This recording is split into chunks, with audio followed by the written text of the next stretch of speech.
Hello everyone, welcome to my channel. यदि आप एक स्टूडेंट हो या फिर भारत के एक आम नागरिक हो तो फिर वीडियो आपके लिए बहुत ही ज़्यादा बेनिफिशियल होने वाला है। ठीक है, बहुत ही ज़्यादा इंपॉर्टेंट है ये वीडियो, क्योंकि एक आम नागरिक होने के नाते जो है ना, आपका परम कर्तव्य है कि आप जाने आपका संविधान क्या है, संविधान के मौलिक अधिकार को जाने। आपका मौलिक अधिकार क्या है, आपका मौलिक कर्तव्य क्या है।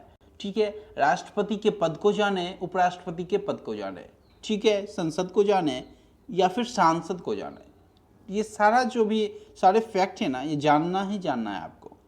चलिए, और अगर स्टूडेंट हो फिर तो बहुत ही ज़्यादा बेनिफिशियल होने वाला आपके लिए, क्योंकि जितने भी एग्जाम्स देते हो ना आप, इंडिया के वनडे जितने भी एग्जाम्स हैं उसके लिए बहुत ही ज़्यादा इंपॉर्टेंट है ये।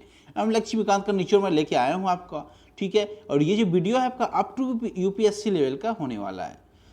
आप लोग जो स्टूडेंट हो ना, अगले 1 घंटे आप मेरे साथ बने रहो, बहुत कुछ सीख के जाओगे। ठीक है, पॉलिटी जो है ना बहुत आसान लगने लगेगा और सारा कुछ पढ़ लोगे। जितना लोग आपको पेड में नहीं देंगे, मैं आपको यह फ्री में दूंगा, आप आसानी से कंपेयर कर सकते हो। हालांकि इस वीडियो का पीडीएफ मैंने पेड किया हुआ है, बट इस वीडियो को आप देख लोगे तो पीडीएफ कोई ज़रूरत नहीं पड़ेगी।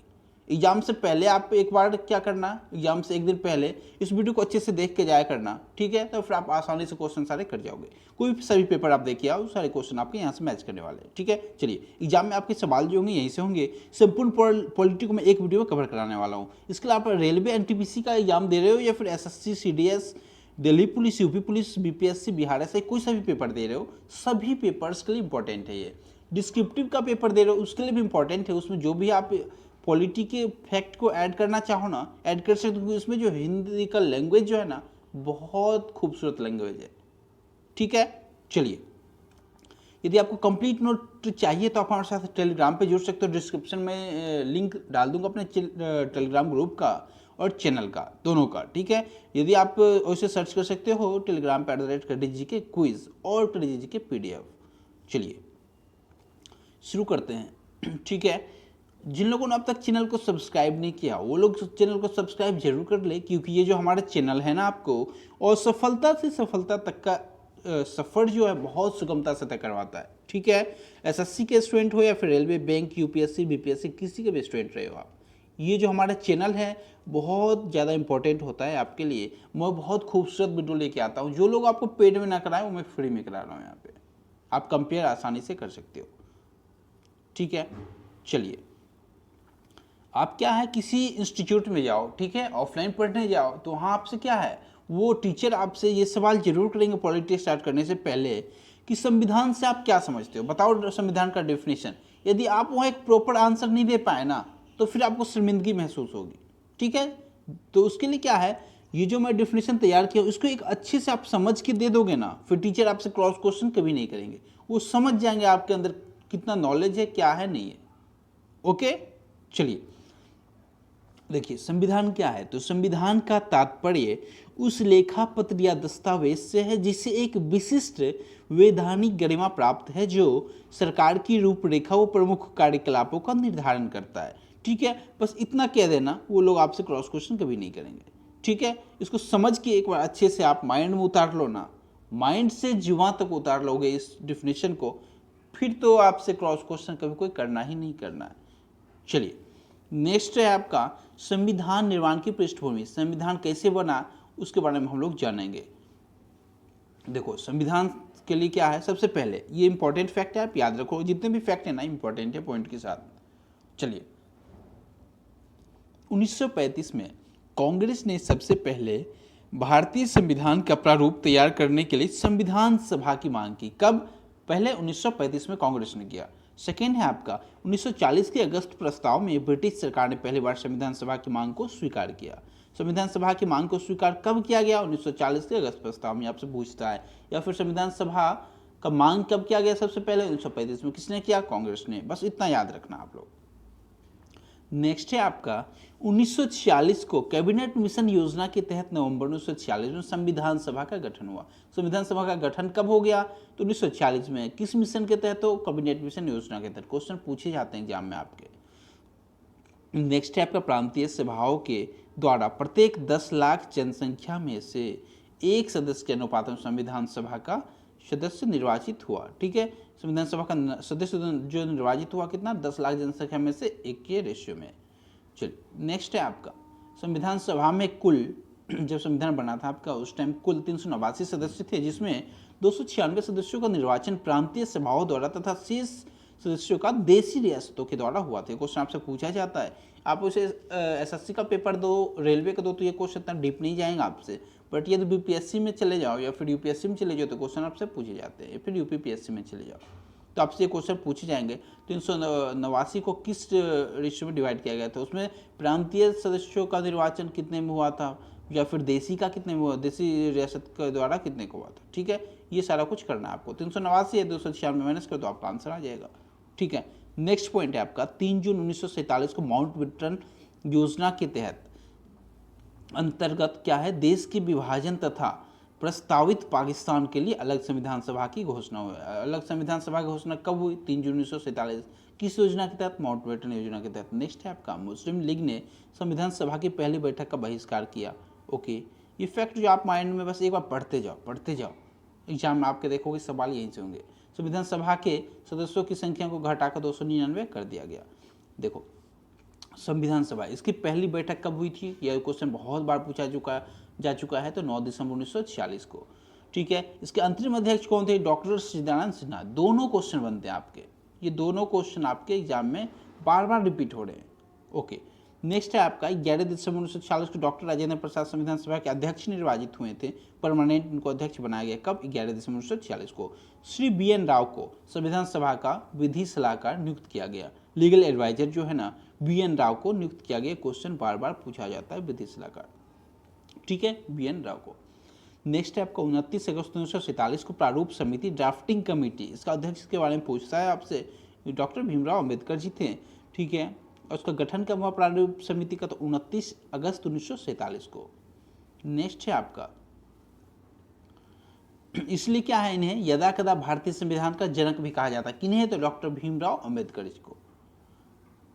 नेक्स्ट है आपका 13 दिसंबर 1946 को पंडित जवाहरलाल नेहरू ने संविधान सभा में ऐतिहासिक वसुनिष्ठ प्रस्ताव को, ऑब्जेक्टिव रेजोल्यूशन को पारित किया था। कब, 13 दिसंबर 1946 को। तो यहाँ से क्या फैक्ट बना आपका, 11 को क्या हुआ था और 9 को क्या हुआ था। 9 को क्या हुआ, डॉक्टर सच्चिदानंद सिन्हा को क्या है, अंतरिम अध्यक्ष बनाया गया था। और संविधान सभा का पहला मीटिंग कब, 9 दिसंबर 1946। सेकेंड में आपका क्या है, डॉक्टर राजेंद्र प्रसाद जी को बनाया गया था परमानेंट अध्यक्ष। और 13 को क्या है, पंडित जवाहरलाल नेहरू वास्तविक प्रस्ताव पेश किए थे। नेक्स्ट पॉइंट है आपका 26 नवंबर 1949 को संविधान सभा के माध्यम से भारत की जनता ने भारतीय संविधान को अंगीकृत, अधिनियमित तथा आत्मसमर्पित किया। ओके, नेक्स्ट ये जो है ना, यहाँ से क्वेश्चन बनते हैं। 26 जनवरी 1950 को संविधान पूर्ण रूप से क्रियान्वित कर दिया गया। आपसे पूछता है संविधान कब लागू किया गया, तो आप लोग टिक करके आओगे 26 जनवरी 1950 को। नेक्स्ट है आपका मूल रूप से इसमें 22 भाग 395 अनुच्छेद 8 अनुसूचियाँ थी। संविधान में मूल रूप से 22 भाग 395 अनुच्छेद और 8 अनुसूचियाँ थी। आपसे पूछा जाता है, जब संविधान बना था उस टाइम की बात कर रहा हूँ मैं। नेक्स्ट आपका संविधान के निर्माण में संविधान सभा को 2 वर्ष 11 माह 18 दिन, बहुत ज़्यादा इंपॉर्टेंट है ये, बार बार पूछे जाते एग्जाम में। ठीक है, 2 वर्ष आपके 2 वर्ष 11 माह और क्या है आपके 18 दिन लगे थे। इतना कुछ याद कर लोगे आप, बहुत इनफ है। ठीक है, जो भी फैक्ट मैं बता रहा हूँ इससे बाहर नहीं आते पेपर। नेक्स्ट क्या है आपका देखो, नेक्स्ट है आपका 24 जनवरी 1950 को संविधान सभा ने राष्ट्रगान को अंगीकृत किया। संविधान सभा की समितियां के बारे में हम लोग देखते हैं। अब ये क्वेश्चन पूछा जाता है, 24 जनवरी 1950 को संविधान सभा ने क्या किया, तो राष्ट्रगान को अंगीकृत किया। नेक्स्ट है आपका संविधान सभा की समितियां कौन कौन सी, उसके बारे में थोड़ा जानकारी ले लेते हैं आप। संविधान के निर्माण में विभिन्न कार्यों के लिए संविधान सभा ने 22 समितियों का गठन किया था। ठीक है, इसमें से 10 समितियां प्रक्रिया संबंधी और 12 समितियां क्या है, स्वतंत्र कार्यों संबंधित थी। आपसे क्वेश्चन पूछा जाएगा एसएससी या पुलिस के पेपर में डायरेक्ट आपसे केवल समितियां पूछा जाएगा, टोटल कितनी समितियां थी, तो 22 टिक करोगे। लेकिन यूपीएससी बीपीएससी का पेपर दे रहे हो ना, तो आप ये भी याद रखना 10 समितियां और 12 स्वतंत्र कार्यों संबंधित समितियां। ठीक है, इतना कुछ पूछ देता है उसमें। अब देखेंगे प्रक्रिया संबंधी समितियों वो 10 कौन सी है। उसमें संचालन समिति है आपका, जिसका अध्यक्ष डॉक्टर के मुंशी। एक नज़र पर से उसको देख लो, ज़्यादा इंपॉर्टेंट आपके लिए तभी है जब कुछ हायर एग्जाम की तैयारी कर रहे हो आप। ठीक है, बाकी ज़्यादा माइंड पे प्रेशर मत लो। ओके, आप देखना क्या मुंशी वाला एक याद कर लो, विधि प्रक्रिया समिति एक याद कर लो, डॉक्टर राजेंद्र प्रसाद थे इसके अध्यक्ष। हिंदू अनुवाद समिति, उसके बाद फिर आगे बढ़ेंगे सदन समिति उर्दू वित्त स्टॉक पत्रकार समिति, भारतीय स्वतंत्रता अधिनियम 1947 पर समिति, ऑर्डर ऑफ बिजनेस कमेटी, प्रत्यय पत्र समिति, स्वतंत्र कार्यों संबंधी समिति, प्रारूप समिति, डॉक्टर भीमराव अम्बेडकर। इसमें एक इंपॉर्टेंट आपका ये है, प्रारूप समिति के अध्यक्ष कौन थे? डॉक्टर भीमराव अम्बेडकर। आपसे बार बार पूछा जाता है एग्जाम में, फिर आप लोग क्या करो, इसे कवर कर लो इस वीडियो के थ्रू। नेक्स्ट है आपका राज्यों के साथ समझौता वार्ता समिति, डॉक्टर राजेंद्र प्रसाद। राज्यों के मुख्य आयुक्तों पर समिति, संघीय समिति अध्यक्ष, ठीक है, ये इंपॉर्टेंट है। फिर आपका संघीय समिति अध्यक्ष डॉक्टर जवाहरलाल नेहरू। चलिए नेक्स्ट है प्रांतीय संविधान समिति अध्यक्ष सरदार पटेल हो गए। प्रारूप समिति विशेष जांच सरदार लादी कृष्ण स्वामी अय्यर जी थे। फिर भाषीय प्रदेशों पर आयोग जो है ना वो, उसके अलावे वित्तीय प्रक्रिया संबंधी विशेषज्ञ समिति, राष्ट्रीय ध्वज पर तदर्थ समिति। इतना कुछ आप लोग याद रख लोगे। संघीय शक्ति समिति जिसके अध्यक्ष कौन थे? जवाहरलाल नेहरू, इतना याद रखना। सर्वोच्च न्यायालय पर तदर्थ समिति मौलिक अधिकार अल्पसंख्यक सरदार वल्लभ भाई पटेल। इतना कुछ याद रखना। सर फैक्ट जो दे रहा हूँ, ठीक है, बाय एंकर मिस्टर यूट्यूब, आप जो हमारा टारगेट विद एंकर उसे सब्सक्राइब जरूर करना। टेलीग्राम पे आप लोग मुझे सर्च कर सकते हो। चलिए नेक्स्ट है आपका संविधान की विशेषताएं। संविधान की विशेषताएं क्या है हम लोग जान लेते हैं। हमारा संविधान है तो जानना तो पड़ेगा। चलिए उसमें क्या है, फर्स्ट फैक्ट आपका लिखित एवं विशाल संविधान। हमारा जो संविधान है ना, एक तो लिखित है, आपसे पूछा जाता है लिखित संविधान, और विशाल संविधान है। कौन? भारत का संविधान। नेक्स्ट है आपका भारतीय संविधान एक विशेष संविधान सभा द्वारा निर्मित लिखित संविधान है। ठीक है, निर्मित लिखित संविधान है, इतना याद रखना, संविधान सभा द्वारा। नेक्स्ट है आपका वर्तमान में संविधान में 25 भाग, 448 अनुच्छेद और 12 अनुसूचियां हैं। ठीक है, ओके। नेक्स्ट है आपका भारतीय संविधान की, यहाँ पे की होगा आपका, ठीक है। भारतीय संविधान की विशालता के कारण ही कुछ लोगों ने इसे वकीलों का स्वर्ग कहा है। ठीक है, भारतीय संविधान को वकीलों का स्वर्ग कहा जाता है। क्यों? तो इसकी विशालता के कारण।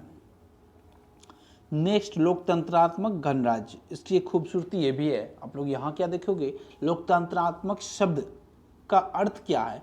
का अर्थ यह है कि भारत में प्रतिनिधि मूलक प्रजातंत्र की स्थापना की गई। अर्थात इसका मीनिंग क्या है ये आप लोग समझ सकते हो, भारत का शासन भारतीय जनता द्वारा निर्वाचित प्रतिनिधि ही संभालित करेंगे। ये इंपॉर्टेंट है लोकतांत्रिक गणराज्य की खूबसूरती ये है। ठीक है, आगे आपका गणराज्य से आशा यह है कि राज्य के सभी नागरिकों को अपने योग्यतानुसार, ठीक है, सभी नागरिकों को अपने योग्यतानुसार छोटे बड़े पदों पर पहुंचने का अधिकार है।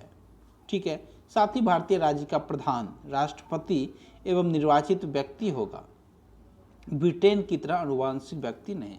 ठीक है, ओके। ब्रिटेन में क्या है, आपके जो भी किंग है उसके जो भी प्रधान है ना, उसके जो भी सुपुत्र होंगे वो नेक्स्ट कुर्सी पे बैठेंगे, बट इंडिया में ऐसा कुछ नहीं है। नेक्स्ट है आपका संसदीय सरकार। ये भी एक खूबसूरती है हमारे संविधान की। उसमें क्या देखो, संविधान में संसदीय प्रणाली की व्यवस्था है जो वेस्टमिंस्टर इंग्लैंड पे आधारित है। ठीक है, संसदीय प्रणाली कहाँ से लिया गया है? तो इंग्लैंड से। ये भी याद रखना आप लोग। इस प्रणाली में वास्तविक कार्यपालिका शक्ति जनता के निर्वाचित प्रतिनिधियों में है, जिसे मंत्रिपरिषद में कहते हैं। ठीक है, मंत्रिपरिषद का प्रधान प्रधानमंत्री होता है। मंत्रिपरिषद, ये क्वेश्चन बहुत बार पूछा जा चुका है, सामूहिक रूप से संसद के प्रति उत्तरदायी होता है। ये क्वेश्चन बहुत बार पूछा जा चुका है आपका। नेक्स्ट है आपका यद्यपि संविधान के अनुसार समस्त कार्यपालिका शक्ति राष्ट्रपति के हाथों में निहित है, किंतु वह उसका प्रयोग मंत्रिपरिषद की सलाह पर करता है। तो मूल अधिकार, एक खूबसूरती ये भी है, मूल अधिकार वो क्या है हम लोग जान लेते हैं। इसमें क्या आपका देखिए, भारतीय संविधान के भाग 3 में नागरिकों के मूल अधिकारों की घोषणा की गई है। यदि आर्टिकल आपसे पूछे तो आर्टिकल क्या करोगे, 12 से 35, ये आपका मूल अधिकार है, फंडामेंटल राइट्स है। ठीक है, नेक्स्ट है आपका राज्य के नीति निर्देशक तत्व। राज्य के नीति निर्देशक तत्व, इसके बारे में जान लें हम लोग। संविधान के भाग 4 में कुछ ऐसे निर्देशक तत्वों का उल्लेख किया गया है जिनका पालन करना राज्य का प्रमुख कर्तव्य है। ठीक है, ओके, ये भाग 3 भाग 4। ठीक है, इसमें क्या है देखो, नीति निर्देशक तत्वों के माध्यम से देश में कल्याणकारी राज्य की स्थापना का प्रावधान है।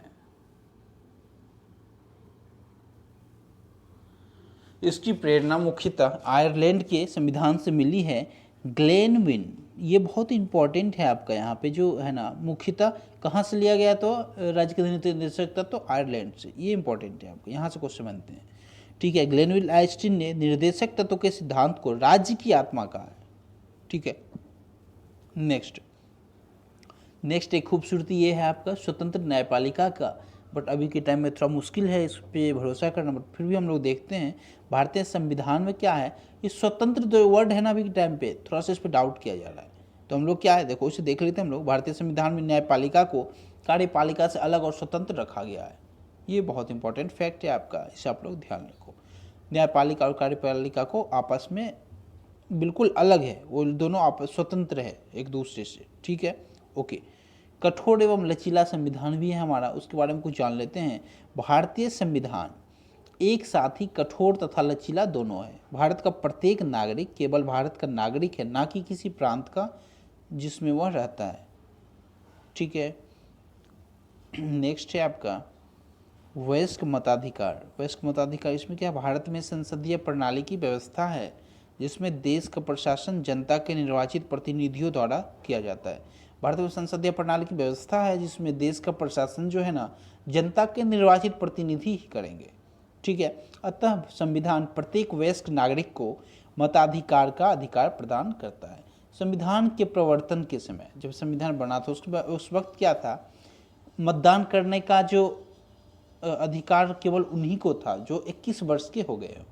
ठीक है, लेकिन संविधान के क्या है, 61वें संविधान संशोधन के द्वारा जो है ना, ये एज 21 से घटा के कितना कर दिया गया आपका, 18 कर दिया गया। ओके, ठीक है, 61वां संविधान संशोधन 1989 के द्वारा मतदान की आयु 21 से घटा के 18 कर दिया गया। यहाँ से क्वेश्चन बनते हैं आपके आईबी के जो पेपर हुए थे हाल ही में, उसमें पूछा गया थे। नेक्स्ट है आपका केंद्रामुख संविधान। इसमें क्या है आपका, भारतीय संविधान की यह एक महत्वपूर्ण विशेषता है कि संघात्मक होते हुए भी उसमें केंद्रीकरण की सबल प्रवृत्ति है। नेक्स्ट है आपका पंथ निरपेक्ष राज्य। भारतीय संविधान में सभी नागरिकों को धर्म, विश्वास, उपासना की स्वतंत्रता दी गई है। ठीक है, इसके लिए पंथ निरपेक्ष राज्य है। फिर उसके बाद एक और खूबसूरती है हमारे संविधान की, वो है समाजवादी राज्य। समाजवादी राज्य, ठीक है, इसमें क्या देखो, समाजवादी राज्य की स्थापना संविधान का मुख्य उद्देश्य है। समाजवादी शब्द संविधान में 42वें संविधान संशोधन 1976 में जोड़ा गया था। ठीक है, समाजवादी राज्य की स्थापना में क्या है, समाजवादी शब्द जो है संविधान कब जोड़ा गया, 42वें संविधान संशोधन 1976 के द्वारा। नेक्स्ट है आपका मूल कर्तव्य, इसके बारे में भी जानना है। ठीक है, मूल कर्तव्य क्या है, देखिए 42वें संविधान संशोधन द्वारा संविधान में एक नया भाग 4 को जोड़कर नागरिकों के मूल कर्तव्यों को शामिल किया गया, जिसका आर्टिकल आपका क्या है, आपका 51A फंडामेंटल ड्यूटीज। चलिए नेक्स्ट है आपका संविधान के प्रावधान एवं उनके स्रोत। संविधान का स्रोत क्या है पता है, हमारे संविधान में 35%, मतलब 1935 संविधान से 70% 1935 संविधान से लिया गया है। उसके साथ ही साथ अदर कंट्री से बहुत कुछ लिया गया, जो कि इंपॉर्टेंट फैक्ट मुझे जहाँ से नजर आया हम लोगों ने वहाँ से ले लिया। ठीक है, यहाँ का जो फेमस था वो चीज़ हम लोगों ने ग्रहण किया था। हम लोग देखते हैं अभी, देखिए इसमें क्या देखिए, भारतीय संविधान पे सबसे अधिक प्रभाव क्या है, भारतीय शासन अधिनियम 1935 का है। भारतीय संविधान के 395 अनुच्छेद 2 में से लगभग 250 अनुच्छेद ऐसे हैं जो 1935 ईस्वी के अधिनियम से या तो शब्दतः लिए गए हैं या फिर उसमें बहुत कुछ थोड़ा परिवर्तन करके लिया गया है। ठीक है, 1935 का जो अधिनियम था ना, भारत शासन अधिनियम, उससे अप्रोक्स मैंने भी बताया आपको 70%। इसमें आप लोग कैलकुलेट करो, 395 है आपका टोटल अनुच्छेद, उसमें से 250 जा रहा है। तो इसमें यदि कैलकुलेशन करना है तो सिंपली आप क्या करोगे, मैथ जैसे पढ़ते हो परसेंटेज, तो आपको यदि परसेंटेज निकालना हो तो क्या करते हो आप, 200 250 तो 250 जो है ना 395 कितना परसेंट है, सिंपली हम लोग क्या करेंगे, मैथ भी सीख लो आप लोग यहाँ पे, 250/395 × 100, यहाँ से आपका निकल जाए कितना परसेंट है। ये फैक्ट होता है, आप लोग इसे सिंपली कैलकुलेट कर सकते हो 5 से डिवाइड करके। मैं तो सेकेंडों में इसका आंसर बता दूं आपको। ओके, फास्ट कैलकुलेशन करना सीखो। देखो इसके अलावा क्या है, भारत के संविधान में के निर्माण में 10 देशों के संविधान की अहम भूमिका है, क्योंकि इन्हीं 10 देशों के प्रमुख तत्वों को लेकर भारत का संविधान बनाया गया है। आइए जाने वो देश कौन से हैं। ठीक है, टोटल 10 कंट्री जो है ना उससे हम लोग बहुत कुछ लिए हैं। तो हम लोग देखें, हम संविधान में ऐड किए हैं, तो हम लोग उस 10 कंट्री को पहले देख लेते हैं एक नज़र। 10 कंट्री कौन से हैं देखो, आयरलैंड है, ब्रिटेन है, दक्षिण अफ्रीका है, ऑस्ट्रेलिया है, जर्मनी है, रूस है, कनाडा है, जापान है और अमेरिका है, और साथ ही साथ आपका फ्रांस है। ठीक है, ओके। अब हम लोग पढ़ेंगे इसमें कौन सा इंपॉर्टेंट कहाँ से फैक्ट बनता है। पहला आपका है ब्रिटेन। ब्रिटेन से क्या लिया गया ये देखो, इन्होंने क्या कहा, इन्होंने कहा पूरे भारत देश पर मेरा कब्जा था, इसलिए संसद का निर्माण अकेले करेंगे। ठीक है, तो हमारे संसद का प्रणाली जो है ना, संसदीय प्रणाली, वो कहाँ से लिया गया, ब्रिटेन से लिया गया। निर्माण में क्या है देखो, विधि निर्माण की प्रक्रिया भी, कानून बनाने की प्रक्रिया कहाँ से, ब्रिटेन से। उसके बाद अकेले बनाऊंगा, ये फैक्ट है आपका, लॉजिक इसके थ्रू आप याद रख सकते हो, संसद का निर्माण। इसमें क्या देखो, एकल नागरिकता, ये भी कहाँ से, सिंगल सिटीजनशिप हमारे कंट्री में है। उसमें क्या है देखो, ये 3 जो फैक्ट है, तीनों कहाँ से, ब्रिटेन से, आप लोग याद रखोगे। इसके अलावे जो है ना, ये इंपॉर्टेंट है आपके, इसे बार बार क्वेश्चन बनते हैं, संसदीय प्रणाली, विधि निर्माण प्रक्रिया और एकल नागरिकता। इसके अलावे है देखो, राष्ट्रपति पद की औपचारिक शक्तियाँ, फिर मंत्रिमंडलीय शासन, मंत्री परिषद का सामूहिक उत्तरदायित्व, महालेखा परीक्षक का पद का प्रावधान, ये सब ब्रिटेन से लिया गया है। ठीक है, और पांचवा आपका है, पांचवा पॉइंट, संसदों और विधायकों के विशेषाधिकार, राष्ट्रपति की क्षमादान शक्तियां, यहाँ से सारा कुछ लिया गया आपका। सेकेंड है आपका अमेरिका। अमेरिका से क्या क्या लिया वो हम लोग देखते हैं। इसका ट्रिक क्या है देखो, नहीं मेरे पास संयुक्त राष्ट्र संघ है, इसलिए लोगों को न्याय और स्वतंत्रता दिलाना मेरा अधिकार है। अब इसका देखो लॉजिक, क्या क्या मिला वहां से, न्याय से हम लोग देखेंगे न्यायिक पुनर्विलोकन, ठीक है, जुडिशियल रिव्यू जो होता है आपका। उसके अलावे आपका स्वतंत्रता का अधिकार लिया गया, कहाँ से, यूएसए से। अधिकार, फिर मौलिक अधिकार यूएसए से। ये तीनों इंपॉर्टेंट है, फिर याद रखो। इसके अलावे राष्ट्रपति पद पे महाभियोग जो लगाया जाता है, तो किससे, कहाँ से लिया गया महाभियोग की प्रक्रिया, यूएसए से। इसके अलावा उपराष्ट्रपति, सर्वोच्च जो भी है उसके बारे में, फिर न्यायाधीश को हटाने की प्रक्रिया, वित्तीय आपात, संविधान की तीनों सेनाओं का सर्वोच्च कमांडर। ठीक है, ये सब तो राष्ट्रपति होते हैं उनके बारे में। ठीक है, ये सारा फैक्ट कहाँ से, यूएसए से। नेक्स्ट है आपका जर्मनी। जर्मनी से इंपॉर्टेंट जो है ना, एक याद रखोगे, तुम लोगों ने हमें विश्व युद्ध में हराया, इसलिए अब मैं आपातकाल घोषित करूंगा। तो आपातकाल से यहाँ पे आप लोग याद रखोगे, देश में आपातकाल लगाना कहाँ से, जर्मनी से। इस ट्रिक के माध्यम से आप लोग याद रखोगे ना तो कभी नहीं भूल लोगे। ठीक है, चलिए नेक्स्ट है आपका फ्रांस। फ्रांस में क्या देखो, फ्रांस में तो पहले से ही गणतंत्र देश हूं, तो तुम सब जानते हो गणतंत्र वर्ड यहाँ से, तो गणतंत्रात्मक शब्द जो है, शासन जो है ना, वो फ्रांस से लिया गया। ठीक है, चलिए नेक्स्ट आपका कनाडा। कनाडा से क्या लिया गया, तुम लोगों को जो करनी हो करो, मैं ऐसा शक्तिशाली देश हूँ, शक्ति का बंटवारा कर अपनी सुरक्षा कर लूंगा। इसमें क्या, शक्ति का आवंटन, केंद्र और राज्य के बीच शक्ति का आवंटन कौन सा है, वो आपका कनाडा से लिया गया है। ठीक है, इसके अलावा देखो, संघात्मक विशेषताएं अवशिष्ट शक्तियों केंद्र के पास है, यूनियन ऑफ स्टेट्स शब्द का अवधारणा, और राष्ट्रपति का सर्वोच्च न्यायालय से परामर्श प्राप्त करना, ये सभी कहाँ से, कनाडा से। नेक्स्ट है आपका आयरलैंड। आयरलैंड में क्या है देखो, ये ट्रिक है, आप वैसे भी चाहो तो याद कर लो, इससे याद रखने की कोई ज़रूरत नहीं है आपको। यदि आप डायरेक्ट याद कर सकते तो बहुत ज़्यादा बेहतर है आपके लिए। वैसे ट्रिक का मतलब जिन्हें याद नहीं होता ना, एक माइंड में फिगर सेट कर लो इस वर्ड को पढ़ के, कभी भूलोगे नहीं आप। ठीक है, अरे यार तुम लोगों की नीति निर्देश हमें कुछ समझ नहीं आ रही, ये किसने कहा, आयरलैंड ने कहा। तो नीति निर्देश जो है ना, नीति निर्देशक तत्व या सिद्धांत कहाँ से लिया गया, तो आयरलैंड से। बार बार पूछा जाता है एग्जाम में क्वेश्चन। इसके अलावे राष्ट्रपति के निर्वाचन मंडल की व्यवस्था, राष्ट्रपति द्वारा राज्यसभा में विज्ञान, कला, साहित्य, समाज सेवा में 12 व्यक्तियों का मनोनयन। ठीक है, ये सब आयरलैंड से लिया गया है। आपातकालीन उपबंध, ये भी कहाँ से, आयरलैंड से। नोट हम लोग एक देख लें, आयरलैंड से जो भी लिया गया है वो अधिकतर राष्ट्रपति से संबंधित है। आप लोग याद रखो, बाई चांस आपको याद नहीं रहा है, 1-2% के लिए मान लो भूल गए हो, ठीक है, और आपसे पूछा जा रहा है जो आयरलैंड से क्या लेगा ऑप्शन, यदि राष्ट्रपति से संबंधित तो वो भी टिक कर सकते हो। जिस केस में आपको बिल्कुल नहीं कुछ पता चल रहा चार ऑप्शन क्या होना, उस केस में आप इस फैक्ट का मदद ले सकते हो। नेक्स्ट है आपका ऑस्ट्रेलिया से क्या ले गया। ऑस्ट्रेलिया से क्या है देखो, इसका ट्रिक है, मैं विश्व कप क्रिकेट में हमेशा सूची नंबर 1 पे रहता हूँ। सूची नंबर 1 पे कौन रहता है, ऑस्ट्रेलिया रहता है आपका वर्ल्ड कप में। तो इसमें क्या है सूची, तो क्या है समवर्ती सूची, यहाँ से समवर्ती सूची कहाँ से ले आए, तो ऑस्ट्रेलिया के संविधान से, बहुत इंपॉर्टेंट है, पूछा जाता है आपसे। इसका लाभ है राज्य और केंद्र के बीच संबंध, शक्तियों का विभाजन और प्रस्तावना की भाषा सभी ऑस्ट्रेलिया से लिया गया है। नेक्स्ट है आपका दक्षिण अफ्रीका, बहुत इंपॉर्टेंट है ये आपका दक्षिण अफ्रीका। इसमें क्या देखो, पर हम इतना अच्छा खेलने के बाद भी आज तक सेमीफाइनल तक नहीं पहुँचे, शायद अपने खेल में कुछ संशोधन करना पड़ेगा, दक्षिण अफ्रीका ने कहा। तो ये संशोधन वर्ड जो है ना आपका, इससे क्या बना, संविधान संशोधन की प्रक्रिया, वो कहाँ से लिया गया है, दक्षिण अफ्रीका से। नेक्स्ट है आपका राज्यसभा के सदस्यों का निर्वाचन, राज्यसभा के सदस्यों का निर्वाचन भी कहाँ से, दक्षिण अफ्रीका से। नेक्स्ट है आपका रशिया, रूस क्या है, देखो भारत मेरा दोस्त है, उसकी मदद करना हमारा मूल कर्तव्य है। तो यहाँ से मूल कर्तव्य जो वर्ड हुआ ना रशिया का, वो क्या है, मूल कर्तव्य, जो कहाँ से लिया गया, आप लोग याद कर सकते हो कहाँ से, तो रूस से। ये क्वेश्चन पूछे जाते हैं आपसे एग्जाम में बार बार। इसके अलावा पंचवर्षीय योजनाएं और समाजवाद, ये सभी रूस से। और जापान, लास्ट देख लेते हैं, जापान, जापान के संविधान से क्या लिया गया, ये देखोगे आप, लकड़ी के घर बनाने पर विधि हमें अच्छे से पता है, विधि द्वारा स्थापित प्रक्रिया कहाँ से लिया गया, वो जापान से। जबकि लॉ बनाने का प्रक्रिया ब्रिटेन से, ठीक है, उसमें कंफ्यूज मत होना। भारतीय संविधान को क्या कहा गया, वकीलों का स्वर कहा गया, हम लोग पढ़ चुके हैं।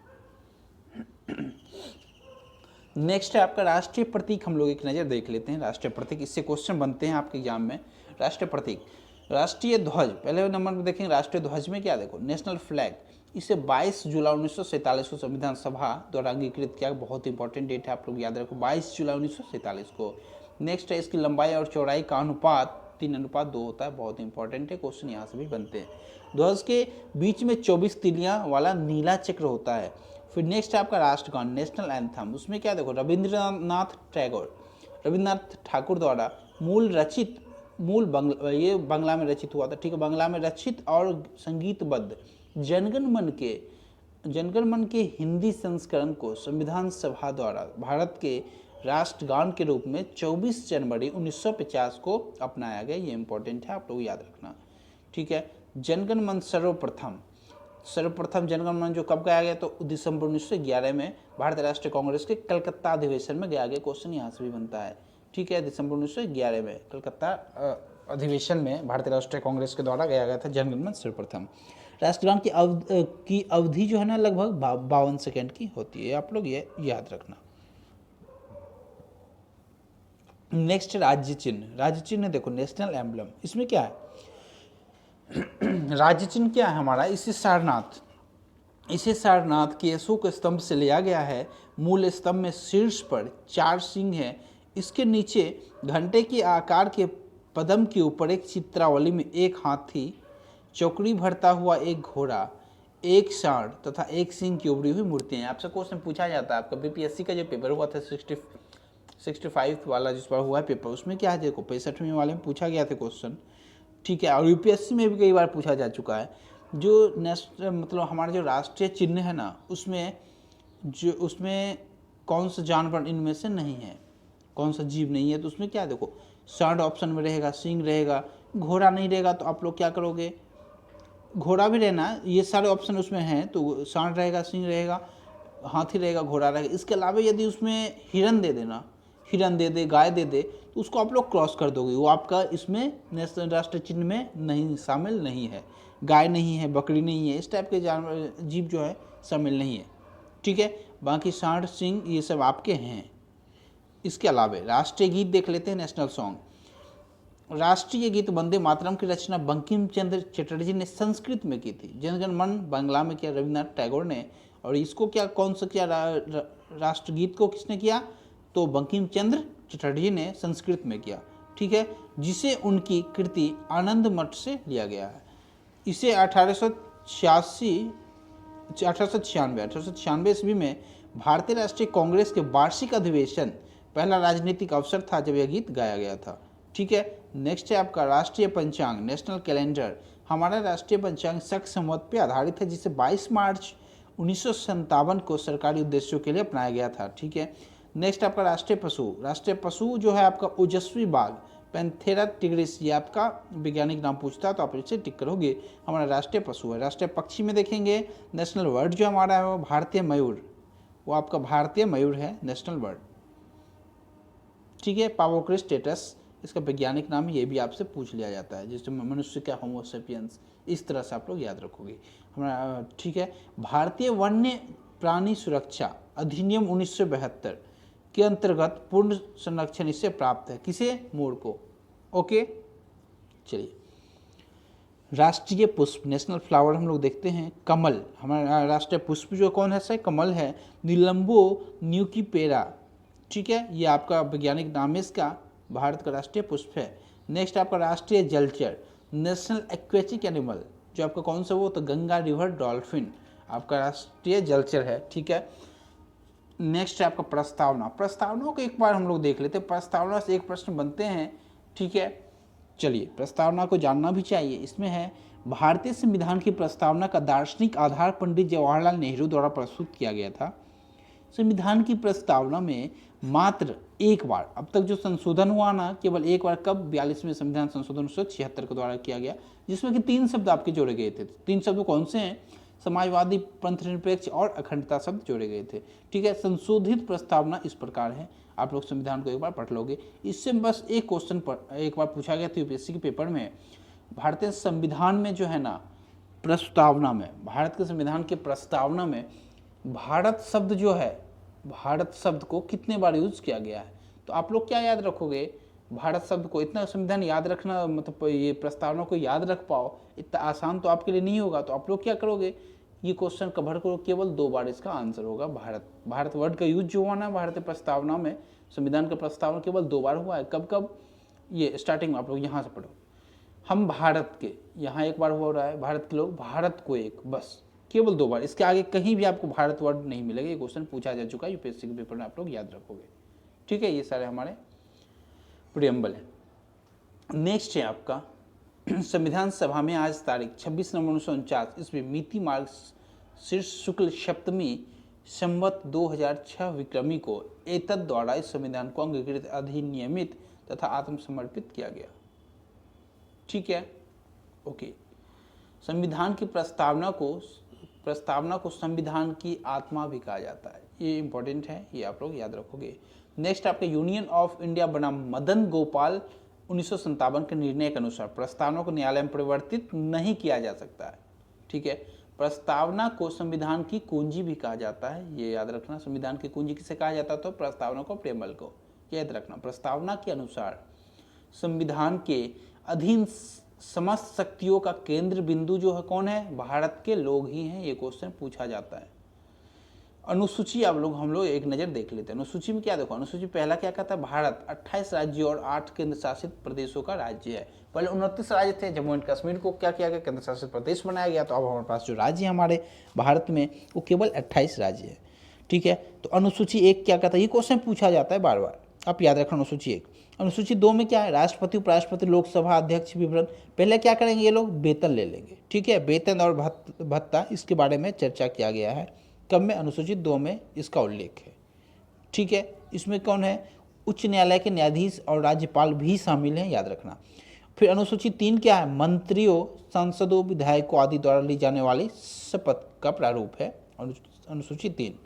फिर अनुसूची 4 विभिन्न राज्यों, केंद्र शासित प्रदेशों के राज्यसभा में सदस्यों की संख्या, अनुसूची 4 है। अनुसूची 5 अनुसूचित जाति जनजाति क्षेत्रों का प्रशासन संबंधी विवरण है, किसमें? अनुसूची 5 में। अनुसूची 6 देख लोगे, असम, मेघालय, मिजोरम जनजाति क्षेत्र प्रशासन संबंधी प्रावधान इसमें। अनुसूची 7 है केंद्र राज्य संबंधी, ये इंपॉर्टेंट है, ये याद रखोगे। और अनुसूची 8 भाषा संबंधी विवरण, ये भी मोस्ट इंपॉर्टेंट है आपके, ये बार बार पूछे जाते हैं क्वेश्चन आपके। अनुसूची 8 क्या है? ठीक है, अनुसूची 9 क्या है? भूमि सुधार संबंधी अधिनियम, अनुसूची 9 है। और अनुसूची 10 बहुत इंपॉर्टेंट है आपका, बहुत बार एग्जाम आ चुके हैं। अनुसूची 10 जो है ना आपके दल बदल से संबंधित है। ठीक है, दल बदल कानून।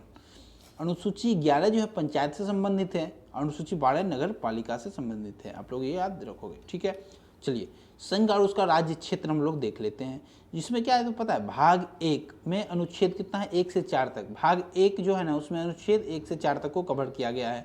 उसमें अनुच्छेद 1 जो है ना बहुत ज़्यादा इंपॉर्टेंट है। अभी जो हाल ही में आपका जो यूपीपीएससी का पेपर हुआ उसमें क्वेश्चन था। ठीक है, फिर CHSL में क्वेश्चन था, 2020 वाला जो पेपर आपका चल रहा है अभी उसमें। तो तो इसे आप लोग याद रखो कि भारत राज्यों का संघ है, भारत में कुल 28 राज्य है, ये भारत राज्यों का संघ है, ये कौन सा आर्टिकल का था, आपसे सीधे क्वेश्चन रहेगा एग्जाम में। तो आप लोग टिक करके अनुच्छेद 1, ठीक है, ऑप्शन में 1 2 3 सभी रहेंगे, तो उसमें थोड़ा सा सतर्कता बरत के आप लोग अनुच्छेद 1 को टिक करना बिल्कुल सही जवाब है। अनुच्छेद 2 क्या है, विदेशी राज्यों का प्रवेश या स्थापना करने की शक्ति भारत की संसद को है। अनुच्छेद 3 है, संसद को अधिकार दिया गया है कि किसी राज्य की सीमा विस्तार या कमी कर सकता है, किसी राज्य का नाम परिवर्तन कर सकते हैं, ठीक है। नेक्स्ट अनुच्छेद 4 है, भारत की संसद को अधिकार है को राज्यों के विषय में कानून बनाए, इसके लिए अनुच्छेद 368 का प्रयोग संसद जो है ना नहीं कर सकता है, 368 का प्रयोग संसद नहीं कर सकता है। 368 क्या है, कॉन्स्टिट्यूशनल अमेंडमेंट, ठीक है। चलिए नेक्स्ट है आपका भारत की नागरिकता। भारत की नागरिकता, उसके लिए भाग 2 में जिक्र है भारत की नागरिकता का, जिसका अनुच्छेद जो है ना आपका 5 से 11 है। ये आपसे डायरेक्ट सवाल पूछा जाता है, इसमें ज़्यादा कुछ याद नहीं रखना आपको, यहाँ से क्वेश्चन नहीं बनेगा, बस केवल इतना याद रखना पार्ट 1 जो है ना उसमें अनुच्छेद कितना 1 से 4, तो अनुच्छेद 1 अच्छे से याद कर लेना। उसके बाद पार्ट 2 में अनुच्छेद 5 से 11 है, बस इतना याद रखना, अनुच्छेद 5 से 11 है पार्ट 2 में। थोड़ा सा जान ले इसमें क्या है, देखो भारत में एकल नागरिकता का प्रावधान किया गया है। भारतीय नागरिकता अधिनियम 1955, ये याद रखना, द्वारा 5 तरह से नागरिकता प्राप्त की जा सकती है। इंडिया में जो नागरिकता ना 5 तरीके से प्राप्त किया जाता है, किस द्वारा, तो भारतीय नागरिक अधिनियम 1955 के द्वारा, बस इतना इंपॉर्टेंट है, याद रखना। थर्ड है आपका मौलिक अधिकार। मौलिक अधिकार क्या है, फंडामेंटल राइट्स, ठीक है, फंडामेंटल राइट्स। इसमें क्या है, देखो भाग 3 में इसका जिक्र किया गया है भारतीय संविधान में। भाग 3 क्या है, अनुच्छेद है आपका 12 से 35, अनुच्छेद 12 से 35 हम लोग याद रखेंगे। पार्ट 1 क्या है, 1 से 4, पार्ट 2 क्या है आपका 5 से 11, और पार्ट 3 क्या है आपका 12 से 35। ये तीनों आप याद रखना, बहुत इंपॉर्टेंट है आपका, ठीक है। इसमें क्या देखो, साधारण अधिकार क्या है आपको, वो देखो साधारण में आपका आता है अनुच्छेद 12 क्या कहता है, राज्य की परिभाषा, ठीक है। अनुच्छेद 12 राज्य की परिभाषा। अनुच्छेद 13 मूल अधिकारों से असंगत या अल्पीकरण करने की विधियां। मैं इसमें स्टार लगा दूंगा, जो भी बहुत बार पूछे जा चुके जो भी आर्टिकल है, ठीक है, आप लोग याद कर लेना।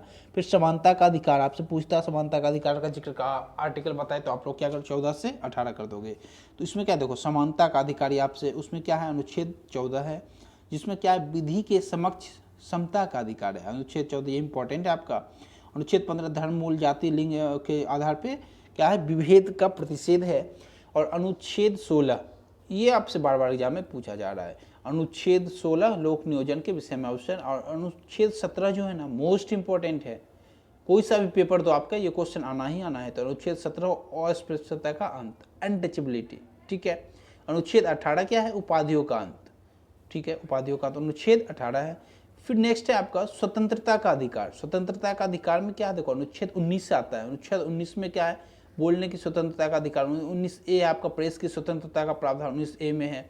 अनुच्छेद 20 कहता है अपराधों के लिए दोष सिद्धि के संबंध में संरक्षण। अनुच्छेद 21 प्राण एवं दैहिक स्वतंत्रता का संरक्षण। आप एक जो बात हमेशा याद रखोगे, इमरजेंसी में है ना आपका ये 2 आर्टिकल 20 और 21 जो है ना, कभी भी ये आर्टिकल, इस आर्टिकल को, ये जो हमारा अधिकार है इसको नहीं छीना जाता है। वो इमरजेंसी के टाइम पे भी ये दोनों बरकरार रहता है, हमारा जो राइट्स है, ठीक है। चलिए नेक्स्ट है आपका अनुच्छेद 22 में कुछ दशाओं में गिरफ्तार और निरोध से संरक्षण। अब शोषण के विरुद्ध अधिकार कौन सा है, तो आर्टिकल 23 कहता है अनैतिक अमानवीय व्यवहार और बालात श्रम का प्रतिरोध है, अनुच्छेद 23। अनुच्छेद 24 कहता है कारखानों आदि में बालकों के नियोजन का प्रतिरोध, ठीक है। कारखानों में आप किसी बालक से काम नहीं करवा सकते, उसका एक एज लिमिट है, उससे कम एज में आप अलाउ नहीं कर सकते कि किसी को जो वो आपके यहाँ काम करे किसी कारखाने में, ठीक है। चलिए धर्म की स्वतंत्रता का अधिकार जो है ना आपको, वो हम लोग देखेंगे। अनुच्छेद 25 अंतःकरण की धर्म और अबोध के रूप से मंच का आचरण में प्रचार करने की स्वतंत्रता, अनुच्छेद 25 कहता है।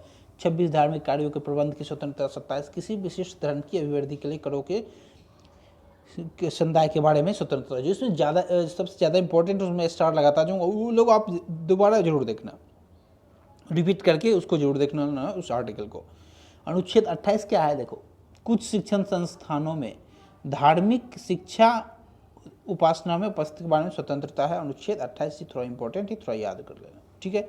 संस्कृति और शिक्षा संबंधी अधिकार उसमें देख लेते हैं हम लोग। अनुच्छेद 29 क्या है, अल्पसंख्यक वर्गों के हितों का संरक्षण, इंपॉर्टेंट है आपका। शिक्षण संस्थानों के स्थापना संचालन का अधिकार अनुच्छेद 30 कहता है हमारा।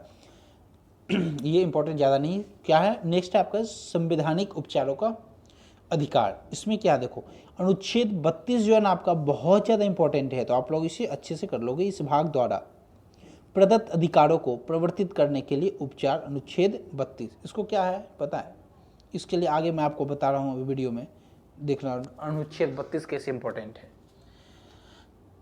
अनुच्छेद 33 जो है ना, इस भाग द्वारा प्रदत्त अधिकारों को बलों आदि को लागू करने उपरांत शक्ति, बस इसे एक नज़र देख लो, कोई खास इंपॉर्टेंट आपका ये आर्टिकल नहीं है, इसे क्वेश्चन नहीं बनते हैं, ठीक है। अनुच्छेद 34, जबकि किसी क्षेत्र में सेना विधिक लागू हो तो इस भाग द्वारा प्रदत्त अधिकारों का निलंबन, ये थोड़ा सा इंपॉर्टेंट है। इधर हाल ही में जो जम्मू कश्मीर को लेके थोड़ा सा माहौल चला था, उसमें इंपॉर्टेंट था, आपके नॉलेज में ये आर्टिकल होना चाहिए था, ठीक है। आर्टिकल 34 और आर्टिकल 35 बहुत इंपॉर्टेंट है, ठीक है। चलिए, अनुच्छेद 35 क्या है, इस भाग के उपबंधों को प्रभावी करने के लिए विधान है। अब शिक्षा का अधिकार, ये कब जोड़ा गया, तो 21 को, अनुच्छेद 21 को है इसका अमेंडमेंट क्या है, तो हम लोग पढ़ेंगे। संविधान के 86वां संविधान संशोधन 2002 के द्वारा अनुच्छेद 21 को अंतः स्थापित करने के लिए एक नया मूल अधिकार बनाया गया। इसके द्वारा राज्य को एक कर्तव्य सौंपा गया कि वह 6 से 14 वर्ष की आयु के सभी बालकों को, ठीक है, एज क्या है इसका, 6 से 14 वर्ष के, निःशुल्क एवं अनिवार्य शिक्षा प्रदान करेगा। इस अधिकार की अनुपूर्ति के लिए राज्य समुचित विधि बनाएगा। शिक्षा समवर्ती सूची का विषय है, इसीलिए शिक्षा से संबंधित विषयों पर राज्य और संघ दोनों ही विधि बना सकते हैं। नेक्स्ट है आपका 86वां संविधान संशोधन, अनुच्छेद 51 क में, ठीक है। ये क्या है देखो, में एक मूल कर्तव्य भी जोड़ा गया है। कब, 86वां संशोधन 1996वां संशोधन 2002 है आपका, ठीक है। 86वां संविधान संशोधन 2002 ईस्वी है, इसका याद रखना। में अनुच्छेद जो है ना 51A आपका जोड़ा गया, जिसमें मूल कर्तव्य भी जोड़ा गया। इसके अनुसार क्या है, इसके अनुसार प्रत्येक माता पिता अभिभावक का ये कर्तव्य है कि वो अपने बालक या प्रतिपाल्य के लिए 6 से 14 वर्ष की आयु के बीच शिक्षा के अवसर को प्रदान करे, ठीक है। क्योंकि अनुच्छेद 21 को शिक्षा का अधिकार प्रदान करता है, ये हमारा यहाँ से फैक्ट है। अब नेक्स्ट है आपका, संसद ने 1950 में निवारक निरोध अधिनियम पारित किया था। कब, 1950 में। नेक्स्ट पॉइंट आपका, सर्वोच्च उच्च न्यायालय को रीट क्षेत्राधिकार में अंतर, ये हम लोग देख लेते हैं। देखो, जहां सर्वोच्च न्यायालय केवल मौलिक अधिकारों के उल्लंघन की दिशा में अनुच्छेद 32 के अंतर्गत रीट जारी करता है। कौन, सर्वोच्च न्यायालय अनुच्छेद 32 के अंतर्गत रीट जारी करता है। जबकि क्या है, नेक्स्ट क्या आपका, वहीं उच्च न्यायालय अनुच्छेद 226 के अंतर्गत, उच्च न्यायालय हाई कोर्ट का 226 के अंतर्गत रीट जारी करता है। ये आर्टिकल आपसे एग्जाम में डायरेक्ट पूछा जाता है, आप लोग याद रखोगे, ठीक है। न केवल मूल अधिकारों को लागू करने के लिए बल्कि किसी अन्य प्रकार की क्षति विविधता को ठीक करने के लिए भी रीट जारी कर सकता है। चलिए, नेक्स्ट है आपका अनुच्छेद 32 और 226 में क्या अंतर है। जब हाई कोर्ट और सुप्रीम कोर्ट दोनों रीट जारी करते हैं, तो हम लोग को जानना चाहिए अनुच्छेद 32 और 26 में क्या अंतर है। देखो, अनुच्छेद 226 के अंतर्गत उच्च न्यायालय को रीट जारी करने का अधिकार है, किंतु इस मामले में उच्च न्यायालय की शक्ति उच्चतम न्यायालय की अपेक्षा विस्तृत है। विस्तृत कैसे है वो जानते हैं, क्योंकि उच्च न्यायालय को मूल अधिकारों के प्रवर्तित कराने के अतिरिक्त अन्य प्रयोजन के लिए भी रीट जारी करने का शक्ति प्राप्त है, ठीक है। किसे, उच्च न्यायालय को। देखिए, मैंने आपसे बताया था पीछे, अनुच्छेद 20 और 21 कभी भी निलंबित नहीं होते। इमरजेंसी टाइम में भी ये दो आर्टिकल है जो निलंबित नहीं होते, जबकि हमारे जो मूल अधिकार है वो सारे निलंबित हो जाते हैं, ठीक है, बाकी 20-21 को छोड़ के। नेक्स्ट आपका संपत्ति का अधिकार, मूल संविधान के अनुच्छेद 19 फर्स्ट, 31, 31A, 31B और 31C में संपत्ति के अधिकार और उस पर लगाई गई सीमाओं के संबंधित प्रावधान किए गए हैं।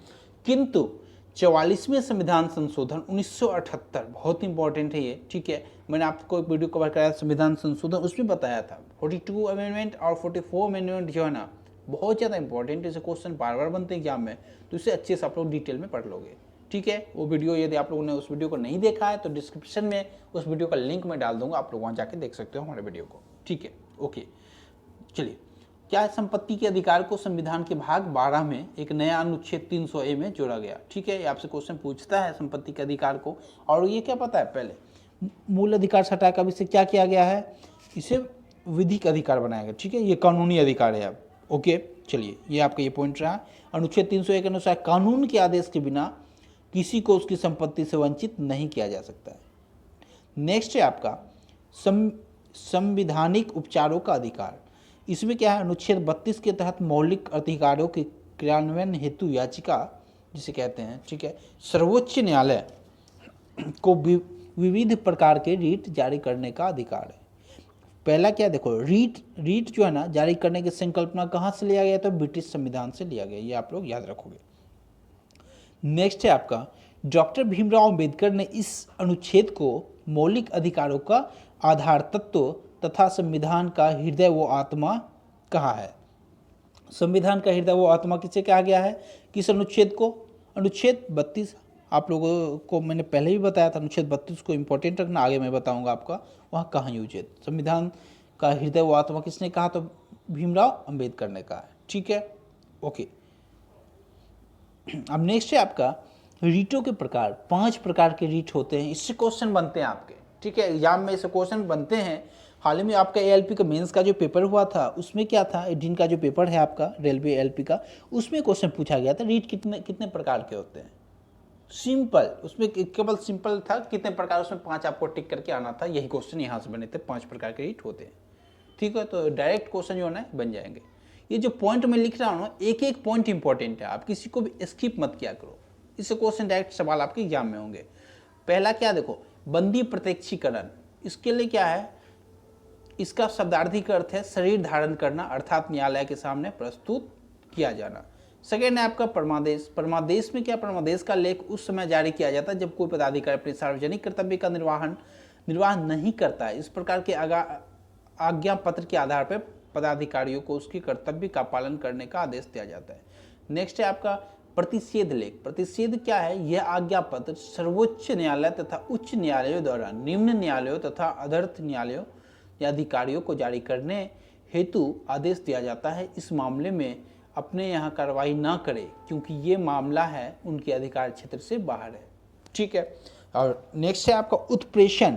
उत्प्रेषण क्या है, इसके द्वारा ये रीट कब जारी किया जाता है, तो इसके द्वारा जो है ना अधीनस्थ न्यायालय को निर्देश दिया जाता है कि वह अपने पास लंबित मुकदमों के न्याय निर्णय के लिए उसे वरिष्ठ को भेजे, ठीक है, उत्प्रेषण के द्वारा। अब आपका है लास्ट है आपका न्यायालय अधिकार परीक्षा लेख। इसमें क्या है, जब कोई व्यक्ति ऐसे पदाधिकारी के रूप में कार्य करने लगता है जिसके रूप में कार्य करने के उसे वैधानिक रूप से अधिकार नहीं है, तो न्यायालय जो है ना अधिकार परीक्षा आदेश के द्वारा उस व्यक्ति से यह पूछता है कि वह किस अधिकार से कार्य कर रहा है। जब तक इस बात का संतोषजनक उत्तर नहीं देता वह कार्य नहीं कर सकता, ठीक है, ओके। ये हमारा रीड था। रीड पढ़ने के बाद हम लोग कुछ इंपॉर्टेंट पॉइंट ले लेते हैं। आपका नेक्स्ट पॉइंट है आपका संवैधानिक उपचारों के अधिकार के महत्व को रेखांकित करते हुए डॉक्टर अंबेडकर ने यह कहा कि यदि मुझसे पूछा जाए कि संविधान में कौन सा अनुच्छेद सबसे महत्वपूर्ण है जिसके बिना यह संविधान शून्य हो जाएगा, तो मैं इसके लिए किसी दूसरे अनुच्छेद का नाम नहीं लूँगा। यह संविधान की आत्मा है, ठीक है। कौन सा आर्टिकल है वो, आपका आर्टिकल 32 है, आपका याद रखना। तो राज्य के नीति निर्देशक तत्व को हम लोग कवर करेंगे, ठीक है। चलो इसमें क्या देखो, भाग 4 में राज्य के नीति निर्देशक तत्वों का जिक्र किया गया है, जिसका आर्टिकल जो है ना आपका 36 से क्या बने, बस इतना, यहाँ तक आपको आर्टिकल पार्ट वाइज याद करना है, बस इसके अलावा कुछ भी याद नहीं करना आपको। देखो, भारत में सामाजिक और आर्थिक प्रजातंत्र की स्थापना, लोक कल्याणकारी राज्य की स्थापना के उद्देश्य से राज्य के नीति निर्देशक तत्वों को संविधान में शामिल किया गया है। नेक्स्ट है आपका अनुच्छेद 36 राज्य के नीति निर्देशक तत्व को परिभाषित किया गया। अनुच्छेद 36 में राज्य के नीति निर्देशक तत्व को परिभाषित किया गया, ठीक है। नेक्स्ट है आपका अनुच्छेद 37 क्या कहता है, इसके अंतर्गत राज्य को यह नैतिक जिम्मेदारी सौंपी गई कि विधि बनाते समय इन नीति निर्देशक तत्वों को ध्यान में रखें, यह न्यायालय में परिवर्तनीय नहीं होगा, अर्थात न्यायपालिका निर्देशक तत्वों को पालन करने के लिए राज्य को विवश नहीं कर सकती है, ठीक है। चलिए नेक्स्ट है आपका अनुच्छेद 38 लोक कल्याण को अभिवृद्धि के लिए सामाजिक व्यवस्था बनाएगा। 39 आपका क्या कहता है, यह राज्य का यह कर्तव्य होगा कि आय की असमानता को कम करने तथा विभिन्न व्यवसायों में लगे लोगों के बीच प्रतिष्ठा, सुविधा, अवसर की असमानता को समाप्त करने का प्रयास करे। अनुच्छेद 40 जो आपका इम्पोर्टेंट है आपका, इससे क्वेश्चन बार बार बनते हैं तो याद रखना आप लोग। ग्राम पंचायत का गठन अनुच्छेद 40 में है, ठीक है। अनुच्छेद 41 से राज्यों को दायित्व तो दिया गया कि काम, शिक्षा पाने तथा बेरोजगारी, बुढ़ापा, बीमारी, असक्षमता की स्थिति में लोक सहायता पाने अनुच्छेद के लिए प्रावधान करें, ठीक है। नेक्स्ट है आपका अनुच्छेद 42 काम की नियोजित, बस एक नज़र आप इसे देख लो, इंपॉर्टेंट ज़्यादा नहीं है आपका। फिर अनुच्छेद 45 आपका इंपॉर्टेंट है, जो इंपॉर्टेंट है वो आप लोग एक नज़र देखते चलो। अनुच्छेद 45 जो आपका, राज्य सभी बच्चों को 14 वर्ष की आयु तक निःशुल्क और अनिवार्य शिक्षा प्रदान करेगा। अनुच्छेद 45 जिसे आंगनवाड़ी भी आप कह सकते हो अनुच्छेद 45 में, ठीक है। अनुच्छेद 48 भी इंपॉर्टेंट है आपका, कृषि और पशुपालन को आधुनिक वैज्ञानिक ढंग से संगठित करने तथा दुधारू पशु की हत्या पर रोक। और ये आर्टिकल 48A जो है ना, मोस्ट इंपॉर्टेंट है आपका, इससे सवाल बनते हैं। तो राज्य के पर्यावरण के संरक्षण, संवर्धन का, वन तथा वन्य जीव जंतु की रक्षा का प्रयास करे, जिसे 42वें संविधान संशोधन 1976 में जोड़ा गया है। अनुच्छेद 49 है, राष्ट्रीय महत्व के स्मारकों, स्थानों, वस्तुओं के संरक्षण तथा राज्य प्रयास करे। अनुच्छेद 50 आपका कहता है, न्यायपालिका को कार्यपालिका से अलग करने का प्रयास करें। चलिए, मौलिक कर्तव्य हम लोग एक नज़र देख लें। भाग 4 क में अनुच्छेद जिसका 51A है, उसमें मौलिक कर्तव्य का जिक्र किया गया है, संविधान संशोधन में के द्वारा इसे जोड़ा गया है। देखो इसमें क्या है, अनुच्छेद 51 क में क्या कहता है, भारत के नागरिकों के लिए संविधान में 10 मौलिक कर्तव्य जो 42वें संविधान संशोधन 1976 में शामिल किया गया है, ठीक है। वह स्वर्ण सिंह समिति की रिपोर्ट पर आधारित है तथा सोवियत रूस के संविधान से लिया गया है, ये इंपॉर्टेंट है आपका, ठीक है। 86वें संविधान संशोधन 2002 के अंतर्गत 11वें मौलिक कर्तव्य शामिल किया गया है, ठीक है। बच्चों की शिक्षा वाला जो क्या बने है वो आपका 11वें मौलिक कर्तव्य है। नेक्स्ट है आपका संघीय कार्यपालिका, भाग 5 में अनुच्छेद 52 से लेके 76 तक में इसका जिक्र किया गया है। अनुच्छेद 52 क्या कहता है आपका, अनुच्छेद 52 कहता है भारत का राष्ट्रपति, इंपॉर्टेंट है ये, तो याद रखना आप, ठीक है। सेकेंड है संघ की कार्यपालिका शक्ति, अनुच्छेद 54 है, ये इंपॉर्टेंट है आपका। राष्ट्रपति के निर्वाचन, राष्ट्रपति का निर्वाचन जो है ना, अनुच्छेद 54 कहता है ये। अनुच्छेद 55 राष्ट्रपति के निर्वाचन की रीति है। अनुच्छेद 56 राष्ट्रपति की पदावधि है। 57 है आपका पुनर्निर्वाचन के लिए पात्रता। 58 राष्ट्रपति निर्वाचित होने के लिए अर्हता, ये भी इंपॉर्टेंट है आपका। अनुच्छेद 59 है राष्ट्रपति के पद के लिए शर्तें, ठीक है। और अनुच्छेद 60 है राष्ट्रपति द्वारा शपथ या प्रतिज्ञान। अनुच्छेद 61 है राष्ट्रपति पर महाभियोग चलाने की प्रक्रिया, बहुत ज़्यादा इंपॉर्टेंट है ये आपका, ठीक है, ओके। और ये जो है आपका कहाँ से लिया गया महाभियोग, यूएसए से, आप ये भी याद रखोगे, ये भी इंपॉर्टेंट है आपका।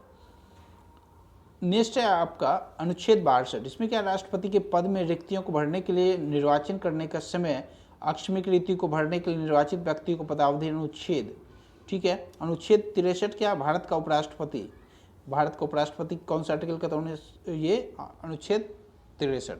अनुच्छेद 64 क्या, मोस्ट इंपॉर्टेंट है आपका, उपराष्ट्रपति का राज्यसभा का पदेन सभापति होना, अनुच्छेद 64 कहता है हमारा। नेक्स्ट आपका अनुच्छेद 65 क्या है, राष्ट्रपति के पद की आकस्मिक रीति के दौरान या उसकी अनुपस्थिति उपराष्ट्रपति का राष्ट्रपति कार्य में कार्य करना, उसके कृत्यों का निर्वहन करना, अनुच्छेद 65 है आपका। अनुच्छेद 66 क्या है, उपराष्ट्रपति का निर्वाचन। अनुच्छेद 67 उपराष्ट्रपति का पदावधि, जिसमें मैंने स्टार्ट किया वो अच्छे से देखना आप लोग, उससे क्वेश्चन लगातार बन रहे एग्जाम्स में। अनुच्छेद 68 उपराष्ट्रपति के पद की रिक्तियों को भरने के लिए निर्वाचन करने का समय और आकस्मिक रिक्तियों को भरने का निर्वाचन, ठीक है। बस एक नज़र देख लो इसे, इंपॉर्टेंट ज़्यादा ये नहीं है आपका। अनुच्छेद 69 क्या है आपका, उपराष्ट्रपति द्वारा शपथ या प्रतिज्ञा। अनुच्छेद 70 अन्य आकस्मिक राष्ट्रपति की कृत्यों का निर्वहन, ये इंपॉर्टेंट है आपका। राष्ट्रपति उपराष्ट्रपति के निर्वाचन संबंधित विषय जो 71 में है, और ये मोस्ट इंपॉर्टेंट है आपका। अनुच्छेद 72 जो है ना, क्षमा आदि की और कुछ मामलों में दंडादेश के निलंबन, परिहार या लघुकरण की राष्ट्रपति की शक्ति। अब भारत का राष्ट्रपति, इसका जिक्र क्या है, भाग 5 में अनुच्छेद 52 से 62 में किया गया है। प्रत्याशी को भारत का नागरिक होना चाहिए, वो 35 वर्ष की आयु पूरी कर चुका हो, ठीक है। वह लोकसभा के सदस्य होने की योग्यता रखता हो, केंद्र सरकार या राज्यसभा या स्थानीय अथवा अन्य किसी प्राधिकरण के तहत उसे कोई लाभ का पद धारण नहीं किया हो, ठीक है। राष्ट्रपति का निर्वाचन और निर्वाचक मंडल क्या होते हैं वो हम लोग देखेंगे। राष्ट्रपति का निर्वाचन जो है ना, एक निर्वाचक मंडल के सदस्य करते हैं, जिसमें शामिल होते हैं लोकसभा, राज्यसभा के निर्वाचित सदस्य, ठीक है। और साथ ही साथ राज्यों के विधानसभाओं के निर्वाचित सदस्य भी शामिल होते हैं। अब आपातकालीन शक्तियाँ क्या राष्ट्रपति के पास, ये हम लोग देखते हैं। राष्ट्रीय आपात, राष्ट्रीयवाद की घोषणा अनुच्छेद 352 युद्ध, बाह्य आक्रमण तथा सशस्त्र विद्रोह में के द्वारा भारत की सुरक्षा पर खतरे के आधार पर की जाती है। 44वें संविधान संशोधन 1978 में मूल पद आंतरिक अशांति के स्थान पे सशस्त्र विद्रोह डाला गया। ठीक है, पहले क्या था, आंतरिक अशांति के आधार पे भी इमरजेंसी लगाया जा सकता है, जो कि 1975 में एक बार लगाया जा चुका है। ठीक है, किसने लगाया था? तो इंदिरा गांधी ने। बट उससे क्या है, उसे रिप्लेस करके उस वर्ड को अब 44वें संविधान संशोधन के द्वारा सशस्त्र विद्रोह को उसकी जगह पे रिप्लेस किया गया। देखो अब तक जो है ना 1962, 1971, 1975 में कुल 3 बार राष्ट्रीयवाद की घोषणा हो चुकी है। 1962 क्या है? तो भारत और चाइना के बीच युद्ध जो हुआ था 1962 में। 71 क्या है? इंडिया और पाकिस्तान के साथ जो युद्ध हुआ था उसमें। 1975 क्या है? अभी आपसे बताया था, इंटरनल। ठीक है, आंतरिक अशांति। नेक्स्ट है आपका अनुच्छेद 19 का निलंबन केवल राष्ट्रीय आपात की स्थिति में ही संभव है, ना कि आंतरिक आपात की स्थिति में। नेक्स्ट है आपका राष्ट्रीय आपात की स्थिति में संसद राज्य सूची के विषयों के संबंध में भी कानून बना सकती है। ऐसे कानून आपात समाप्त हो जाने के बाद अधिकतम 6 महीने तक ही लागू रह सकते हैं। ठीक है, नेक्स्ट है आपका मंत्रिपरिषद। हम लोग मंत्रिपरिषद के बारे में कुछ जान लें। संविधान के अनुच्छेद 74 फर्स्ट, ठीक है, 74 क जिसको आप बोल सकते हैं, 74A, ठीक है, में यह कहा गया है कि राष्ट्रपति को उसके कार्यों के संचालन में सहायता और सलाह देने के लिए एक मंत्रिपरिषद होगा, जिसके शीर्ष पर प्रधानमंत्री होगा। प्रधानमंत्री के बारे में जान लें हम लोग कुछ फैक्ट। भारत में संसदीय शासन व्यवस्था है, जिसमें प्रधानमंत्री का पद बहुत ही महत्वपूर्ण है। प्रधानमंत्री संघीय कार्यपालिका का प्रमुख होता है। मंत्रिपरिषद में उनकी स्थिति सर्वोच्च होती है। अनुच्छेद 75 में यह प्रावधान किया गया है कि प्रधानमंत्री की नियुक्ति राष्ट्रपति करेगा। राष्ट्रपति अनिवार्यतः ऐसे व्यक्ति को प्रधानमंत्री नियुक्त करता है जो उस दल का नेता हो तथा जिसका लोकसभा में बहुमत, या ऐसा व्यक्ति जो अन्य राजनीतिक दलों का समर्थन प्राप्त कर चुका हो। ठीक है, लोकसभा का विश्वास हासिल कर लेने में सक्षम हो, उसे प्रधानमंत्री का पद दिया जाता है। प्रधानमंत्री पद की योग्यता क्या है वो देख लेते हैं हम लोग। प्रधानमंत्री की योग्यता के संबंध में संविधान में कोई स्पष्ट प्रावधान नहीं है, चूंकि प्रधानमंत्री लोकसभा में बहुमत प्राप्त दल का नेता होता है और इसके लिए आवश्यक यह है कि वह लोकसभा का सदस्य हो। अतः प्रधानमंत्री पद के लिए लोकसभा का सदस्य होने की योग्यता आवश्यक समझी जाती है। इसीलिए यदि कोई व्यक्ति संसद का सदस्य नहीं है तो उसे प्रधानमंत्री पद पर नियुक्त किया जा सकता है, लेकिन इसके लिए क्या है पता है, उसे 6 महीने के भीतर संसद के किसी भी सदन का सदस्य होना अनिवार्य है। ओके, ठीक है। नेक्स्ट है आपका भारत का महान्यायवादी, अटॉर्नी जनरल ऑफ इंडिया। इसे हम लोग देखेंगे अभी। ठीक है, भारत सरकार का सबसे बड़ा कानूनी अधिकारी जो होता है ना, महान्यायवादी होता है। भारतीय संविधान के अनुच्छेद 76 में महान्यायवादी की नियुक्तियां एवं कार्यों का वर्णन किया गया। इंपॉर्टेंट क्वेश्चन आपसे पूछा जाता है पेपर में। देखो, महान्यायवादी की नियुक्ति राष्ट्रपति करता है। ठीक है, महान्यायवादी की नियुक्ति जो है राष्ट्रपति करता है। महान्यायवादी के लिए योग्यता वही है जो उच्चतम न्यायालय के न्यायाधीशों के लिए है। महान्यायवादी जो है राष्ट्रपति को त्यागपत्र भेजकर अपना पद छोड़ सकता है। महान्यायवादी को संसद सदस्यों के भांति सभी विशेषाधिकार प्राप्त है। महान्यायवादी जब भी संसद के किसी भी सदन में जाता है तो मंत्रियों के स्थान पर बैठता है। महान्यायवादी राष्ट्रपति द्वारा बताए गए विधायी प्रवृत्ति की ओर से वकालत करता है। ठीक है, महान्यायवादी को भारत के किसी भी न्यायालय में उपस्थित होने का अधिकार प्राप्त है। संवैधानिक और वैधानिक महत्व के मामलों के महान्यायवादी को परामर्श देने हेतु सदन के स्पीकर द्वारा बुलाया जा सकता है। नेक्स्ट है आपका नियंत्रक तथा महालेखा परीक्षक। इसके लिए क्या, देखो, भारत के नियंत्रक एवं महालेखा परीक्षक को संवैधानिक सत्ता प्राप्त है। भारतीय संविधान के भाग 4 क के अध्याय 5 में अनुच्छेद 148 बहुत इंपॉर्टेंट है से लेकर अनुच्छेद 151 तक नियंत्रक एवं महालेखा परीक्षक की नियुक्तियां, कार्य एवं अधिकारों का वर्णन मिलता है। ठीक है, भारत में लेखा परीक्षक विभाग की स्थापना 1905 में ईस्वी में की गई थी तथा 1919 के अधिनियम के द्वारा इसे स्वतंत्र निकाय का दर्जा प्राप्त किया गया। 1950 ईस्वी में इसका नाम महालेखा परीक्षक से बदलकर नियंत्रक एवं महालेखा परीक्षक रखा गया। अनुच्छेद 148 के अनुसार नियंत्रक एवं महालेखा परीक्षक की नियुक्तियां राष्ट्रपति अपने हस्ताक्षर और मुद्रा सहित अधिपत्र द्वारा करता है। ठीक है, पद ग्रहण करने से पहले वह राष्ट्रपति के समक्ष शपथ ग्रहण करता है। ठीक है, ये क्वेश्चन आपसे पूछा जाता है एग्जाम में। अवकाश प्राप्त करने के बाद नियंत्रक तथा महालेखा परीक्षक भारत सरकार तथा अन्य राज्य सरकार के अधीन कोई लाभ का पद ग्रहण नहीं कर सकता। नेक्स्ट है आपका नियंत्रक तथा महालेखा परीक्षक के कार्यकाल का प्रशासनिक व्यय भारत की संचित निधि से होता है। ठीक है, संसद, अब संसद के बारे में जान लें। संसद का जिक्र जो है ना भाग 5 के अनुच्छेद 79 से 122 में किया गया है। संसद का गठन जो है अनुच्छेद 79 के अंतर्गत किया गया है संसद का गठन। यद्यपि राष्ट्रपति संसद के किसी भी सदन का सदस्य नहीं होता, तथापि ब्रिटिश शासन की तरह वह संसद का अविभाज्य अंग है और संसद की कार्यवाहियों से संबंधित कुछ कृत्यों का निर्वाह करता है। संघ के लिए एक संसद होगी जो राष्ट्रपति और दोनों सदनों से मिलकर बनेगा, जिसके नाम राज्यसभा और लोकसभा होंगे। ठीक है, संसद के क्या कार्य हम लोग देख लेते हैं। संसद का सबसे अधिक महत्वपूर्ण कार्य है विधान बनाना। ठीक है, लॉ बनाना। ओके, अर्थात समाज के लिए विकास हेतु कानून बनाना, कार्यपालिका को नियंत्रित करना उसका दूसरा सर्वाधिक महत्वपूर्ण कार्य है। ठीक है, नेक्स्ट है आपका राज्यसभा। राज्यसभा के बारे में जान लें। राज्यसभा आपका अनुच्छेद 80 में यह व्यवस्था है ओके कि राज्यसभा में अधिक से अधिक 250 सदस्य हो सकते हैं। इनमें से 238 राज्यों एवं संघ के क्षेत्रों के प्रतिनिधि होते हैं। 12 राष्ट्रपति द्वारा मनोनीत किया जाता है। आपसे क्वेश्चन पूछा जाता है राष्ट्रपति जो है ना राज्यसभा में कितने सदस्य को मनोनीत करते हो, उसका सही जवाब आपका 12 और लोकसभा पूछे तो 2। ठीक है, मनोनीत सदस्य साहित्य, विज्ञान, कला, समाज सेवा जैसे क्षेत्रों से होते हैं। ठीक है, नेक्स्ट है आपका निर्वाचन।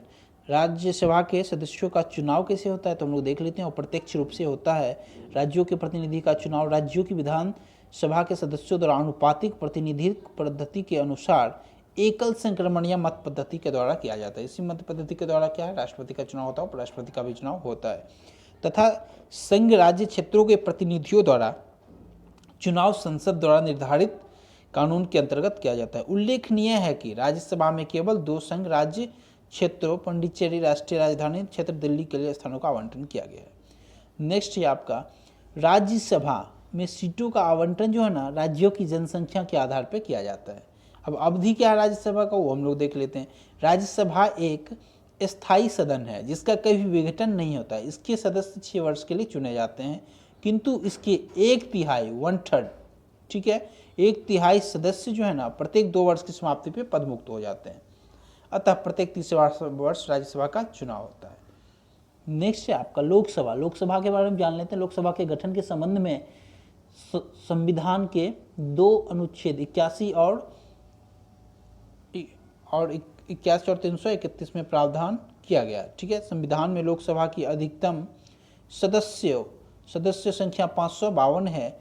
552 है टोटल सीट, जिसमें से 530 राज्यों, 20 सदस्य एवं संघ राज्य क्षेत्रों तथा 2 सदस्य क्या है आंग्ल भारतीय समुदाय का प्रतिनिधित्व करते हैं, जिसको राष्ट्रपति मनोनीत करते हैं। अनुच्छेद 331 में प्रावधान दिया गया कि राष्ट्रपति मनोनीत कर सकता है। ठीक है, प्रारंभ में यह व्यवस्था केवल 10 वर्षों के लिए की गई थी, किंतु अनुच्छेद 334 में बार संशोधन करके अभी तक जारी रखा गया। ठीक है, 42वें संविधान संशोधन 1976 के द्वारा यह निश्चित किया गया कि वर्ष 2000 तक लोकसभा में सीटों का आवंटन क्रियान्वयन क्षेत्रों का विभाजन स्थिर रहेगा। 84वें संविधान संशोधन 2001 के द्वारा इसे वर्ष 2026 तक बढ़ा दिया गया। ये क्वेश्चन इंपॉर्टेंट, ये आपसे पूछता है। ठीक है, निर्वाचन। लोकसभा के सदस्यों का निर्वाचन वयस्क मताधिकार के आधार पर आम जनता द्वारा प्रत्यक्ष रूप से किया जाता है। 61वें संविधान संशोधन 1988 के अनुसार 18 वर्ष की आयु पूरी करने वाले नागरिक लोकसभा या राज्य विधानसभाओं के सदस्यों को चुनने के लिए वयस्क माना जाता है। इससे पहले यह आयु 21 वर्ष थी। सामान्यतः लोकसभा का कार्यकाल जो है ना 5 वर्ष का होता है। 42वें संविधान संशोधन 1976 के द्वारा इसकी अवधि 6 वर्ष कर दी गई थी, किंतु पुनः क्या है 44वें संविधान संशोधन 1978 के द्वारा इसे 5 वर्ष कर दिया गया। ठीक है, 42वें संविधान संशोधन के तहत 6 वर्ष किया गया, जबकि फिर से 44वें संविधान संशोधन शक्ति से वापस से 5 वर्ष कर दिया। ये इंपॉर्टेंट है, याद रखना आप लोग। लोकसभा अध्यक्ष के बारे में जान लेते हैं हम लोग। अनुच्छेद 93 के अनुसार लोकसभा पहले अपने ही सदस्यों में से अध्यक्ष का निर्वाचन करती है। लोकसभा अध्यक्ष लोकसभा का प्रमुख पदाधिकारी होता है, लोकसभा की सभी कार्यवाहियों का संचालन करता है। लोकसभा का सदस्य सांसद के रूप में शपथ लेता है, ना कि लोकसभा अध्यक्ष के रूप में। बहुत इंपॉर्टेंट क्वेश्चन आपसे पूछा जाता है बार बार।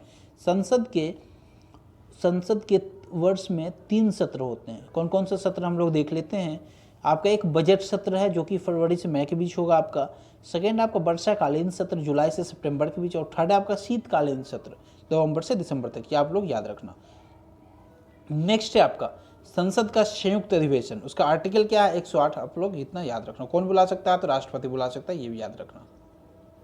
अध्यक्षता कौन करेगा, अध्यक्षता इसका लोकसभा अध्यक्ष करेगा, ये याद रखना। इंपॉर्टेंट क्वेश्चन है, यहाँ से क्वेश्चन बनते हैं।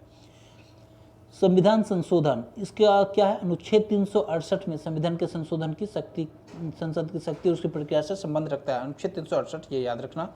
पार्ट क्या है आपका, पार्ट 20 है।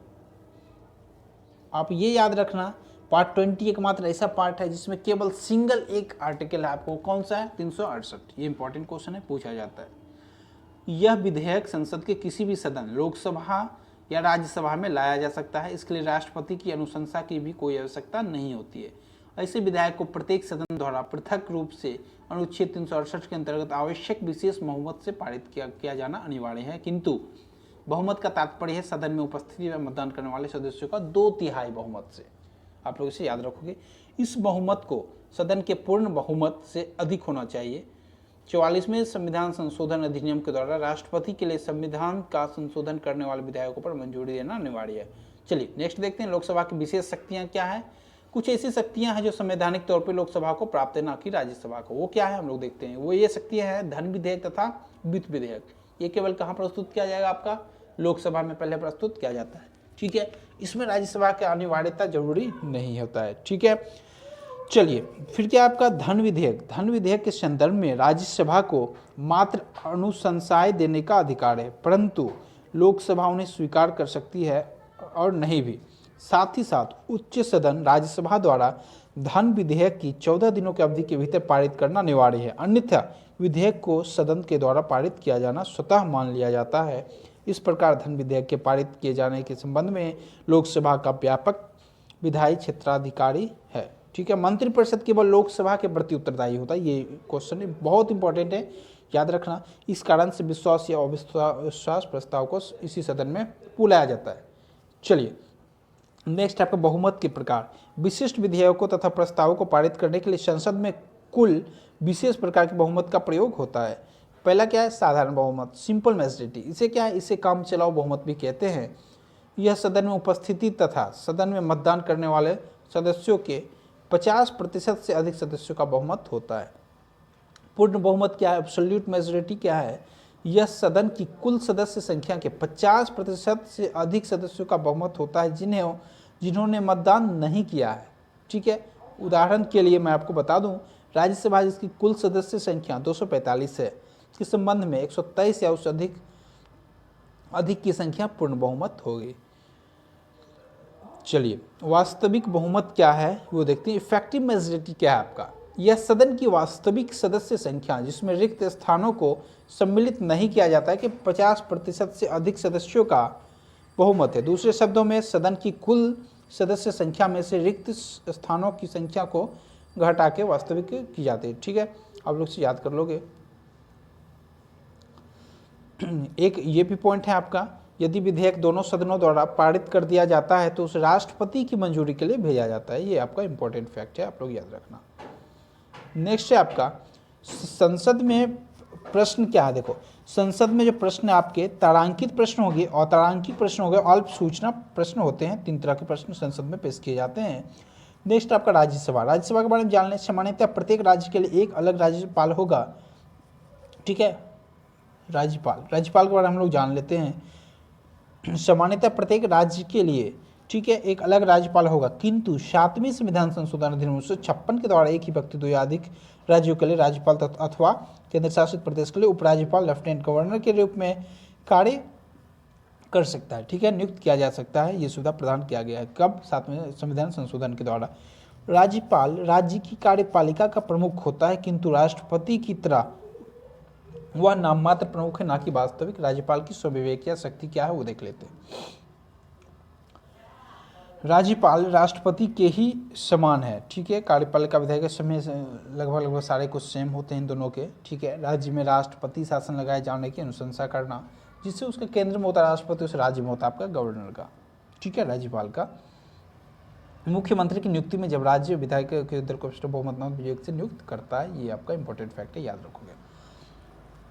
विधान परिषद क्या, देखो संविधान के अनुसार विधान परिषद के सदस्यों की संख्या राज्य विधानसभा की कुल सदस्य संख्या के 1/3 के अधिक नहीं होनी चाहिए, परंतु इसे 40 से कम भी नहीं होना चाहिए। विधान परिषद के सदस्यों को समाज के विभिन्न वर्गों से लिया जाता है। विधानसभा क्या है वो देखो, विधानसभा राज्य विधायिका का लोकप्रिय सदन होता है, जहां सदस्यों को पूरे 5 वर्ष के लिए जनता सीधे निर्वाचित करते, राज्यपाल या उससे ऊपर भंग नहीं करता, ठीक है। इस लोकप्रिय सदन के सदस्यों की संख्या 60 से कम तथा 500 से अधिक होती है। ये आपका इंपॉर्टेंट फैक्ट है, आप लोग इसे याद रखोगे, ठीक है। यदि आपसे डायरेक्ट पूछ ले, आर्टिकल पूछ ले, तो आप लोग 69 में क्या करोगे, विधान परिषद को टिक करना, और 70 में विधानसभा को टिक करोगे। इसके बावजूद राष्ट्रपति के पास इस संख्या को परिवर्तित करने के लिए शक्ति है। वास्तव गोवा सिक्किम की विधायिका के सदस्यों की संख्या 60 से कम है।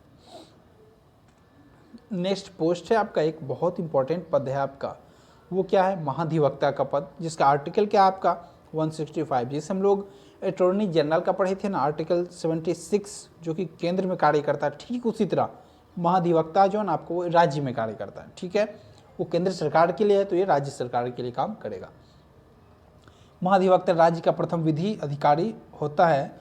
उसका पद तथा कार्य भारत के महान्यायवादी पद के कार्यों के समतुल्य है। उसकी नियुक्ति राज्यपाल द्वारा होती है तथा राज्यपाल का प्रसाद प्रयत्न अपना पद धारण किए रहता है। उसका परिश्रमिक भी राज्यपाल निर्धारित करता है। अधिवक्ता के पद पर नियुक्त होने के लिए किसी भी व्यक्ति को उच्च न्यायालय के न्यायाधीश होने की अर्हता जरूरी है, बहुत इंपॉर्टेंट है ये फैक्ट, ठीक है। चलिए, उस राज्य विधायिका के किसी भी सदन की कार्यवाही में भाग लेने तथा बोलने का अधिकार है, किंतु वहां उसे मतदान का अधिकार नहीं है। उसे राज्य में किसी भी न्यायालय में श्रोता होने का अधिकार है। संसद के उच्च सदन राज्यसभा की तरह ही राज्य की विधान परिषद कभी भंग नहीं की जाती। इसके सदस्यों का निर्वाचन 6 वर्षों के लिए होता था, प्रत्येक 2 वर्षों पर इसके 1/3। नेक्स्ट है आपका संघीय न्यायपालिका। इसका जो जिक्र है ना आपका भाग 5 आर्टिकल 124 से 147 के बीच किया गया है, ठीक है। इसमें आपको केवल याद रखना है सर्वोच्च न्यायालय का जो आर्टिकल है वो कितना है 124, और उच्च न्यायालय का आर्टिकल कितना है 214। बस इतना फैक्ट याद रखना, सवाल यहीं से बनता है, सीधे आपसे आर्टिकल पूछे जाते हैं, ठीक है। चलिए, नेक्स्ट है आपका पंचायती राज। पंचायती राज में क्या, देखिए भारत में पंचायती राज पद से अभिप्राय ग्रामीण स्थानीय स्वशासन प्रणाली से है। 1992 ये आपका इंपॉर्टेंट फैक्ट है। 1992 के 73वें संविधान संशोधन विधेयक के द्वारा इसे संवैधानिक दर्जा प्राप्त है, ठीक है, ओके। निर्वाचन आयोग क्या है वो देख लेते हैं हम लोग। भाग 15 जो है उसमें अनुच्छेद 324 से 329 के बीच निर्वाचन आयोग का जिक्र किया गया है। देखो, संविधान का अनुच्छेद 324 के अंतर्गत निर्वाचन आयोग मुख्य चुनाव आयुक्त एवं अन्य चुनाव आयुक्तों से मिलकर बनता है, जिसकी संख्या राष्ट्रपति द्वारा समय समय पर नियत की जाती है। मुख्य चुनाव आयुक्त तथा निर्वाचन आयुक्त अधिनियम 1991 द्वारा संसद द्वारा पारित किए करके निर्वाचन आयोग को 3 सदस्य बनाया गया तथा बहुमत से निर्णय लेने का प्रावधान किया गया। मुख्य निर्वाचन आयुक्त एवं अन्य निर्वाचन आयुक्त की नियुक्ति राष्ट्रपति करता है, ठीक है। एक इंपॉर्टेंट क्या है आपका फैक्ट, ये देखो, मुख्य निर्वाचन आयुक्त का कार्यकाल जो है ना 6 वर्ष या 65 वर्ष का होता है। सेम यही क्या होता है आपका चीफ जस्टिस का होता है, या तो पहले 6 वर्ष हो जाए तो रिटायर हो जाएगा, या ये 65 ईयर्स यदि पहले हो जाए उसके कार्यकाल से, 6 वर्ष का जो कार्यकाल होता है, तो फिर वो रिटायर हो जाएगा। इसलिए आपका 6 वर्ष या 65 वर्ष किया गया। ये सेम आपका चीफ जस्टिस का होता है। बल्कि स्टेट में हाई कोर्ट का जो चीफ जस्टिस हाई कोर्ट में जो होते हैं ना, उनका क्या है, उनका 62 साल है। आप लोग याद रखना, यहाँ 3 साल का डिफरेंस होता है दोनों में, ठीक है। जैसा कि यहाँ अन्य आयुक्त का जो है ना 6 वर्ष 62 वर्ष, सेम यही होता है उच्च न्यायालय के हाई कोर्ट के जज का, ठीक है। देखो, निर्वाचन आयोग के आयुक्त को सर्वोच्च न्यायालय सर्वोच्च न्यायालय के न्यायाधीशों को हटाने की प्रक्रिया से अपनाकर हटाया जाता है। वित्त आयोग है, इसका आर्टिकल केवल याद रखना, आर्टिकल 280, ठीक है। संविधान के अनुच्छेद 280 में वित्त आयोग के लिए प्रावधान है, ये इंपॉर्टेंट है आपका। इसे भारत के राष्ट्रपति द्वारा प्रत्येक 5 वर्ष पर या उससे पहले भी, ठीक है, उससे पहले भी ऐसे समय पर जिसे उचित समझे गठित किया जाता है। यह अर्ध न्यायिक निकाय है। वित्त आयोग का संगठन एक में क्या है, वित्त आयोग में एक अध्यक्ष होगा और 4 अन्य सदस्यों में से मिलकर बना होता है। कुल मिला कितने होंगे, 5 सदस्य होते हैं इसमें, ठीक है। उनकी पुनर्नियुक्ति भी हो सकती है। नेक्स्ट आपका सीबीसी। सीबीसी क्या है, बस इतना एक नज़र देख लो। भ्रष्टाचार से बचाव के लिए श्री के संथानम की अध्यक्षता में बनाई गई समिति के सुझाव 1964 की फरवरी में सरकार द्वारा केंद्रीय सतर्कता आयोग की स्थापना की गई थी। चलिए नेक्स्ट आपका महिला आयोग। 1990 के राष्ट्रीय महिला आयोग के अधिनियम के अंतर्गत महिलाओं के हितों के संवैधानिक और वैधानिक पुनर्विलोकन के लिए एक स्थायी इकाई के रूप में 1992 में राष्ट्रीय महिला आयोग की स्थापना की। बस केवल ये याद रखना, ये इंपॉर्टेंट आपके लिए। नेक्स्ट है आपका योजना आयोग। योजना आयोग का गठन कब हुआ, तो 1950 ईस्वी में, ये इंपॉर्टेंट है आपका। अब क्या है, इसका नाम बदल के योजना आयोग के नाम पे क्या लाया गया आपका, नीति आयोग। नीति आयोग कब लाया गया, तो 1 जनवरी 2015। आपसे क्वेश्चन पूछे जाते हैं। और नीति का जो फुल फॉर्म है वो क्या है, आपसे ये भी पूछे जाते हैं। नीति का फुल फॉर्म है आपका national institution for transforming of India, ये आपका नीति आयोग का फुल फॉर्म है। और इसके अध्यक्ष कौन होते हैं नीति आयोग के, तो पीएम होते हैं। और पीएम कौन है हमारे, प्रधानमंत्री नरेंद्र मोदी जी हैं, तो अध्यक्ष नरेंद्र मोदी जी हुए। इसके सीईओ कौन है, तो सीईओ है अमिताभ कांत, ठीक है। ये इंपॉर्टेंट फैक्ट है, ओके। यदि वीडियो आपको बेहतर लगा तो वीडियो को लाइक और शेयर जरूर करना, ठीक है। और हमारे चैनल को सब्सक्राइब आप लोग जरूर करें, टाइगर एंकर को, ओके। और यदि आप मुझसे जुड़ना चाहते हो टेलीग्राम पे आप सर्च कर सकते हो @ankur4u। चलिए एक मेरा ग्रुप है, उसमें क्या है, वो पेड ग्रुप है आपका। उसके लिए फ़ी जो है ओनली 100 रुपीज़ का है। क्या है उसमें, उससे आप जुड़ के अपना जो सफलता है ना उसको सुनिश्चित कर सकते हो। आरआरबी एनटीपीसी और ग्रुप डी के लिए जो आपका पेपर चल रहा है आपका, उसके लिए, ठीक है। उसमें आपको सारे PDF प्रैक्टिस करवाए जा रहे हैं, तो वो आप लोग देख सकते हो, जुड़ सकते हो, ठीक है, ओके। मैं आपको बताऊंगा कैसे आप लोग रेलवे में 80% प्लस स्कोर सिक्योर कर सकते हो। आप लोग हमारे चैनल को भी सर्च कर सकते हो टेलीग्राम पे @KDGK क्विज और @KDGK PDF। ये हमारा आपका ग्रुप है टेलीग्राम का नंबर 1 ग्रुप जो है आपका, वो भी KDGK क्विज ही है। और चैनल जो है आपका KDGK PDF है, ठीक है। Thank you. आज के लिए बस वीडियो में इतना ही। मिलेंगे आपसे नेक्स्ट वीडियो में एक और बेहतरीन कॉन्सेप्ट और फैक्ट के साथ। चलिए।